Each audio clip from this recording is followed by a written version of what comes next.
اللہ تعالی کے نبی صلی اللہ تعالی علیہ وسلم نبوت کا اعلان کر چکے تو مکہ مکرمہ کے کافروں کی طرف سے بہت آزمائشیں شروع ہو گئیں۔ ابتدائی دن تھے، آزمائشوں کا سلسلہ جاری تھا کہ ایک صاحب مکہ مکرمہ آئے اور انہوں نے رسول اللہ صلی اللہ تعالی علیہ وسلم کی ذات مبارک سے متعلق معلومات حاصل کرنا چاہیں۔ حالات خراب تھے، کسی سے پوچھ نہیں سکتے تھے، لیکن چاہتے تھے کہ خود معلومات ہوں اور پکی معلومات ہوں، کیونکہ اس سے پہلے انہوں نے اپنے بھائی کو مکہ مکرمہ بھیجا تھا۔ وہ کچھ خبر تو لے آئے کہ ہاں ایک صاحب ہیں محمد صلی اللہ علیہ وسلم جنہوں نے نبوت کا دعویٰ کیا ہے، لیکن تفصیل نہیں بتا سکے، اس لیے کہ تفصیل معلوم نہیں کر سکے تھے۔ تو انہوں نے حرم مکہ میں بیٹھے رہے، اور جیسا اس زمانے کا دستور تھا تو ان کے لوگ آ کر پوچھ لیتے تھے کہ آپ کی مسافر ہیں، تو آپ کو کسی نے کھانے کے لیے کہا ہے نہیں کہا ہے؟ اور ان سب میں زیادہ مشہور لوگ جو تھے، جو مسافروں کا خیال آواز سمجھ میں آ رہی ہے، جن لوگوں کا خیال کرتے تھے وہ ظاہر ہے بنو ہاشم تھے۔ تو حضرت علی رضی اللہ تعالیٰ عنہ نے ان کو دیکھا اور پوچھا کہ آپ کون ہیں؟ کہا ابو ذر۔ کہاں سے آئے ہیں؟ کہا قبیلہ بنو غفار کا۔ کیوں آئے ہیں؟ تو پھر اور کوئی چارہ نہیں تھا، یہ بتا دیا کہ میں کیوں آیا ہوں۔ حضرت علی رضی اللہ عنہ نے یہ سنتے ہی جو ہے وہ، بلکہ پہلے تو ایک دو دن کے بعد پوچھا نہیں، دو دن کے بعد جب یہ پوچھا ہے تو حضرت علی رضی اللہ عنہ نے پھر سمجھا دیا کہ دیکھو، واقعی اگر یہ معلوم کرنا چاہتے ہو تو میرے پیچھے پیچھے چلنا، اگر میں دیکھوں گا خطرہ ہے تو میں رک جاؤں گا کنارے پر، جیسے راستے کنارے پہ کوئی پیشاب کرنے کے لیے بیٹھ جاتا ہے دیوار کی طرف منہ کر کے، یا ایسا کروں گا کہ اگر نزدیک میں کوئی کوڑی کوئی ڈھیر نہ ہوا تو میں اپنی چپل درست کرنے کے بہانے بیٹھ جاؤں گا، تم آگے نکل جانا، تاکہ لوگوں کو یہ نہ پتا چلے کہ تم میرے ساتھ ہو، ورنہ لوگ بہت ماریں گے۔ خیر ایسے ہی ہوا، پہنچ گئے رسول اللہ صلی اللہ علیہ وسلم کی خدمت مبارکہ میں، اور ساری تفصیل ہو گئی، اسلام قبول کر لیا۔ اور رسول اللہ صلی اللہ علیہ وسلم نے فرمایا آزمائش کا زمانہ ہے، سختی کا زمانہ ہے، تم ابھی خاموشی سے اپنے گھر چلے جاؤ قبیلہ بنو غفار، جب تم کو معلوم ہو کہ ہمارا غلبہ ہو گیا ہے، حالات اچھے ہو گئے تو ہمارے پاس آ جانا۔ کہ اللہ کے رسول، اگر میں نے ایک حق بات کو حق سمجھ کر قبول کیا ہے تو چھپانا کیا؟ اور گئے اور مسجد حرام میں پہنچ کر کہا اشہد ان لا الہ الا اللہ و اشہد ان محمد رسول اللہ۔ او ہو، اسی پر تو رسول اللہ صلی اللہ علیہ وسلم کے خلاف تھے، لوگوں نے مارنا شروع کیا۔ یوں لکھا ہے کہ اگر حضرت عباس ان کے اوپر لیٹ نہ جاتے تو یہ مر جاتے، ان کے اوپر لیٹ گئے، اور لوگوں کا سوچو کیا ہے، یہ بنو غفار، یہ تو ہمارا جو کھانے پینے کا اور ہمارا جو تجارت کا راستہ ہے، اس میں بیچ میں یہ پڑتا ہے، اگر یہ مر گیا تو بیچ میں راستہ بند کر دیں گے، کہاں سے جاؤ گے آؤ گے؟ یہ ابو ذر غفاری رضی اللہ تعالیٰ عنہ حضور صلی اللہ تعالی وسلم کے زندگی سے پردہ فرمانے کے بعد مدینہ منورہ میں رہتے تھے۔ جب صلی اللہ علیہ وسلم کی زندگی سے دنیا سے پردہ فرما لیا تو باہر ربضہ کے مقام پر، ربوہ نہیں کہہ رہا ہوں، ربضہ کے مقام پر رہتے تھے۔ اور جیسے آج بھی آپ دیکھتے ہیں ہمارے پاس کچھ کبھی آ جاتے ہیں کہ ہم آپ کے ساتھ 40 دن گزارنا چاہتے ہیں خانقاہ میں، یا کسی محدث کے پاس کوئی آدمی چلا جاتا ہے کہ جی میں آپ کے ساتھ کچھ وقت رہنا چاہتا ہوں تاکہ آپ سے حدیثیں سیکھ لوں۔ ایسے ہی ایک صاحب پہنچے، انہوں نے کہا کہ میں آپ کی خدمت میں کچھ دن گزارنا چاہتا ہوں۔ یاد رکھو، کتابوں سے پڑھنے کا سلسلہ بہت بعد میں شروع ہوا، اور شروع ہونے کے بعد بھی پہلا سلسلہ ختم نہیں ہوا، اور وہ پہلا سلسلہ یہ تھا کہ زندگی کتابوں سے نہیں سیکھی جاتی، کتابوں سے معلومات حاصل کی جاتی ہے، زندگی زندگی سے سیکھی جاتی ہے۔ کیا کورس ہوتے ہیں، کورسی کتابیں، کورس تو لفظ ہی سکھاتے ہیں، کورس تو لفظ ہی سکھاتے ہیں، آدمی آدمی بناتے ہیں۔ یہ گئے اور انہوں نے کہا کہ ہم کچھ وقت آپ کے ساتھ رہنا چاہتے ہیں۔ انہوں نے کہا دیکھو، اگر تمہارے پاس رہنا چاہتے ہو تو ایک بات یاد رکھو، جب میں تمہیں کسی کام کا حکم کروں کہ بھائی فلانا کام، فلانی چیز صدقہ کر دو، فلانا ہمارا مال جو ہے اللہ کے راستے میں قربان کر دو، فلانے کا، تو یاد رکھنا سب سے بہترین چیز صدقہ کرنا، سب سے بہترین چیز اللہ کے راستے میں دینا۔ جی ٹھیک۔ پھر ایک دن ایسا ہوا کہ معلوم ہوا کہ سامنے آگے جو پانی ہے، یعنی سمندر یا دریا یا چشمہ یا کنواں، یہاں پر کچھ لوگ رہتے ہیں، وہاں کھانا گوشت تقسیم کرنا ہے۔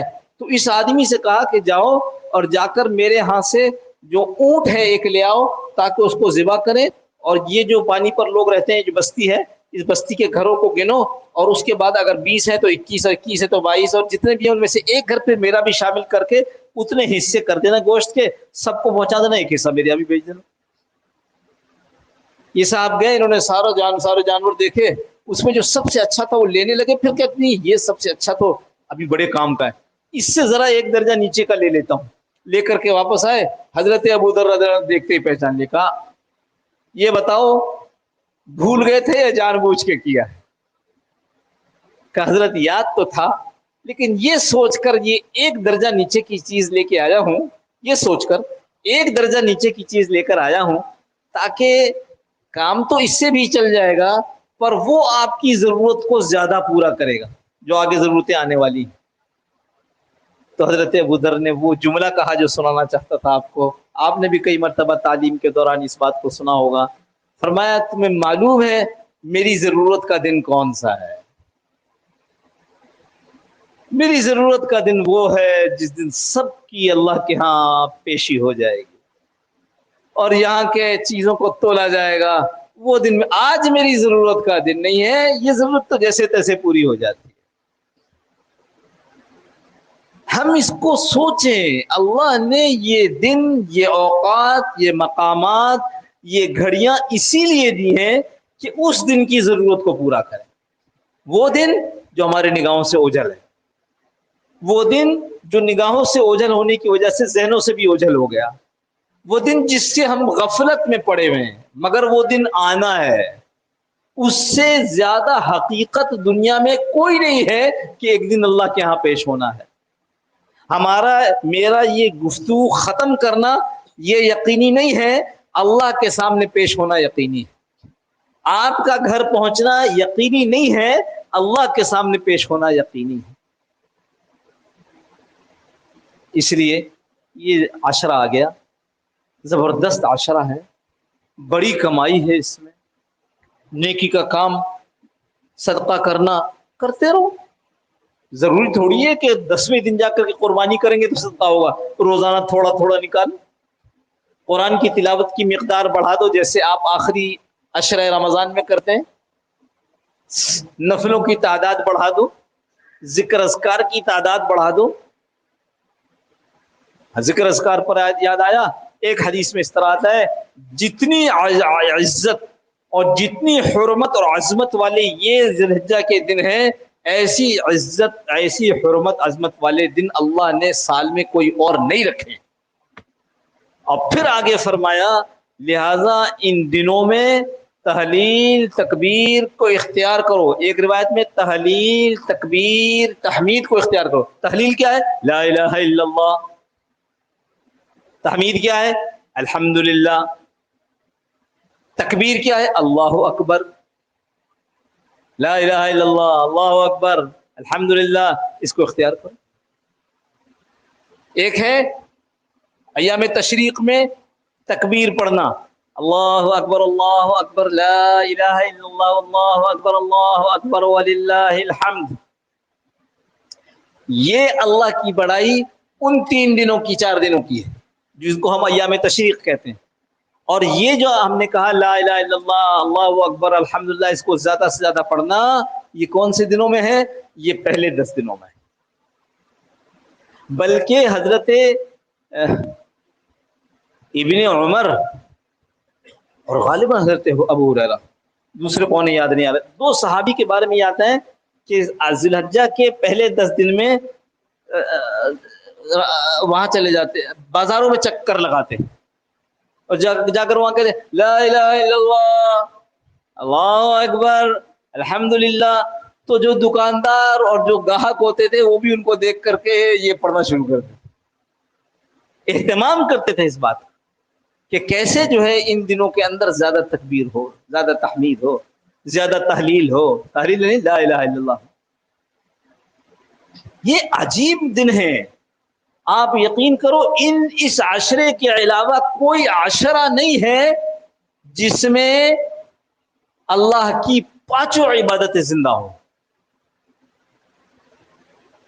رمضان میں روزہ رکھ سکتے، رکھتے ہیں، رمضان کا عشرہ بڑا ہے نا، اس لیے اس سے موازنہ کرو، باقی آپ خود ہی کر لینا۔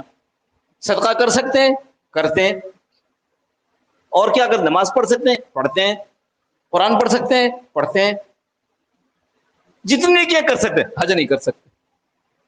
تو مفسرین نے اس کو لکھا ہے کہ ایک وجہ ان دنوں کے بڑے ہونے کی یہ بھی ہے کہ یہ وہ عشرہ ہے جس میں اللہ کی پانچوں عبادتیں زندہ ہوتی ہیں۔ ایسا کوئی عشرہ پورے سال میں نہیں آتا۔ حج قربانی اس میں آ رہی ہے، روزہ رکھنا اس میں آ رہا ہے، صدقہ، نماز اور دوسرے اذکار اس میں آ رہے ہیں۔ ٹھیک ہے نا بھائی؟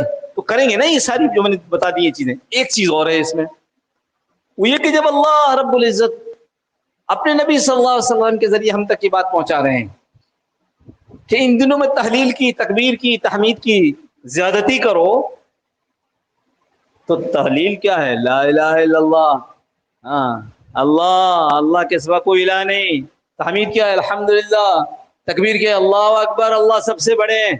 آپ کو بتاؤں اس کا سب سے زیادہ موقع تبلیغ میں نکل کر ملتا ہے۔ اس کو دعوت دو، کیا دعوت دو؟ اللہ کی بڑائی کی دعوت دو، اللہ کے ایک ہونے کی دعوت دو، اللہ کا شکر ادا، اللہ کی طرف بلاؤ۔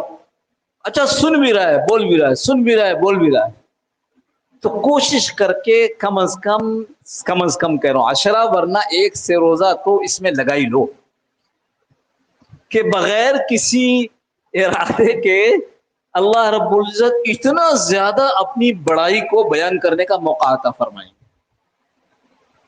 اللہم صلی علی سیدنا مولانا محمد النبی الامین وعلی آلہ وسلم تسلیما کثیرا کثیرا ربنا ظلمنا انفسنا ربنا لا تزغ قلوبنا بعد إذ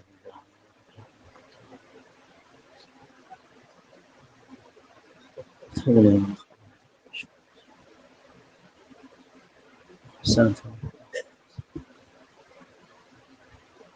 وعلى آله وسلم